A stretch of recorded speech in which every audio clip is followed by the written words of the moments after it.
Hello folks, Jerry and welcome back to Racing Hours, and I think we found it. The fucking car which is going to beat the Ford GT 2017 as probably my favorite R2 class car in the game.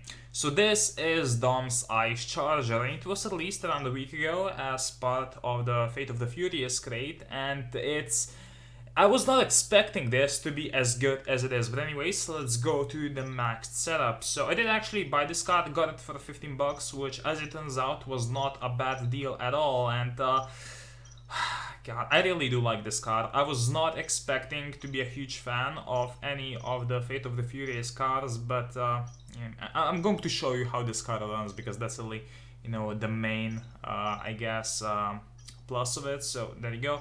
Does max out like pretty much any other, I guess, R2 class car, except that the cam gear is on stage 2, and I think that, the freaking valve kit is actually C, unlike A or B on most R2 class cars. I lost track of what parts I was showing you guys, but whatever, that happens like 3 times during every single review, so whatever.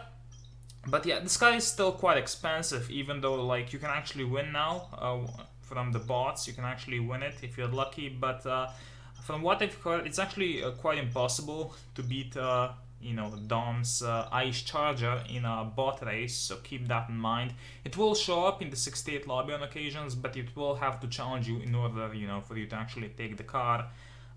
This one, you can actually change the rims on it, and I have to say, like, it actually looks alright with different rims on it, which is quite nice. I mean, most of the time when you put rims on a new car, it just looks like shit, but this time it's fairly normal, so that's quite nice. So I was actually debating whether I would just go into the test track and show you guys how to actually drive the car, but we're gonna do one run, and then we're gonna go ahead, hop into a lobby and see if we get any attention.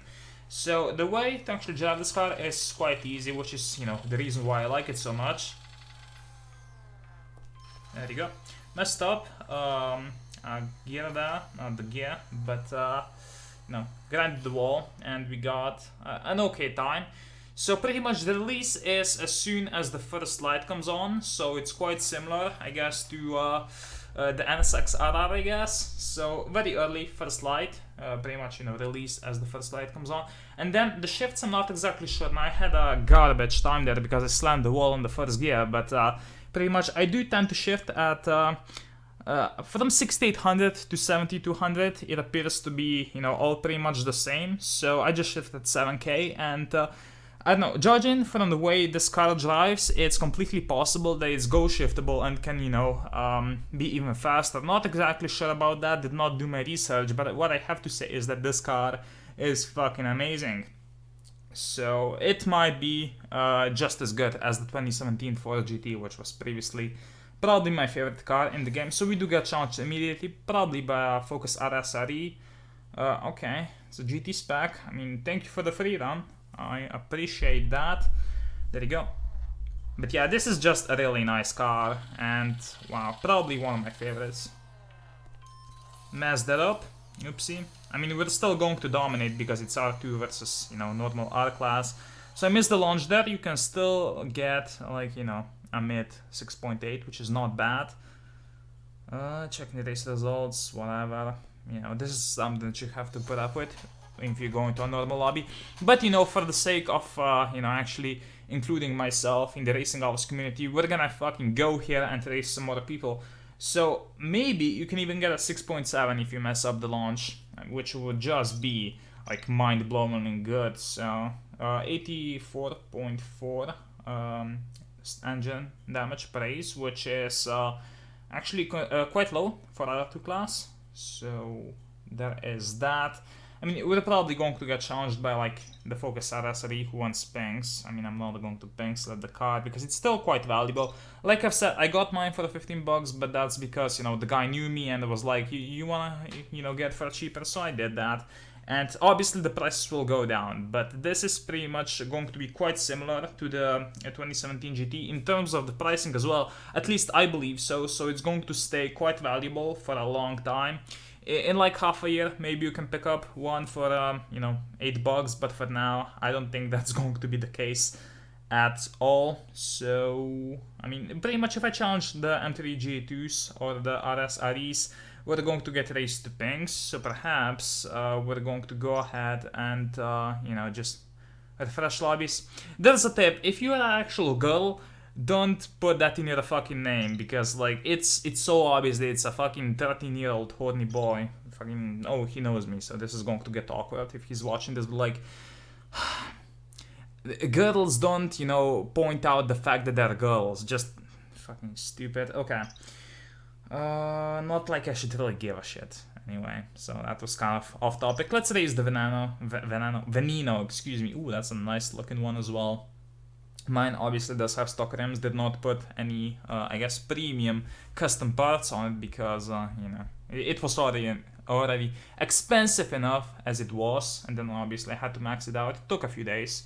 So this dude is taking his time there. Maybe he's AFK. He's probably AFK, I don't fucking know.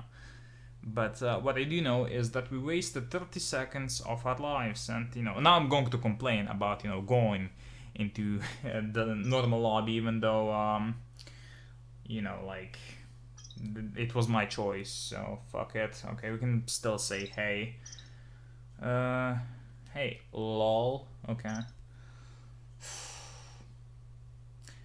I think we're going to go and show you guys how to actually raise the car in the fucking test drive department, just because it would probably take us 20 minutes otherwise, even though, you know, I already stretched this to almost 7 minutes, so go figure. Let me attempt to not fuck this up now. I mean, okay. The reaction time wasn't the greatest, but at least we didn't get traction loss, which, by the way, I hardly get traction loss with this car, just because, you know, like, it's a very, I guess, definite moment, like when the first light comes on. It's really hard to fuck up the launch, is what I'm getting at, even though I did manage to do that earlier.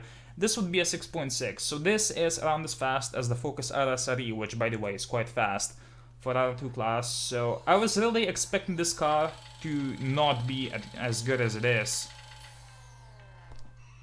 And there you go, I managed to fuck up after all. Big shock, I know. Anyway, we can still have like 1 or 2 more rounds. But I guess I can might as well go back to the rating, even though like on some reviews I just don't rate the car because I forgot and I couldn't be fucked. But, ooh, nice reaction time there. Nice fucking reaction time. I would give this car, there you go, I can speak in English. I would give it a 9 out of 10. Just because, like, it's too expensive. And it can't be painted, which, I mean, honestly, the matte black is probably the best color for it, but, you know, whatever. Ooh, that would be another nice 6.6, minus the reaction time, so people who, you know, are beta racers will probably enjoy this even more than I do, actually. Oh, I short shifted the first gear. Not sure whether that's actually good. I mean, does not seem like it's going to be a trash time, but I think that the first gear is better off late, just because, you know, I did short shift and the time wasn't as good as it otherwise would be, so yeah, 6.7. Really good car, really like it, and I suggest that, you know, if you're not a fucking baller, you wait a while before you buy one, but goddamn, this is such a good car. So thank you guys for watching, my name's Jerry, and I'll see you in the next video, and I need to get my hands on Dom's AMX. I think that that's going to be a really nice car as well. Bye!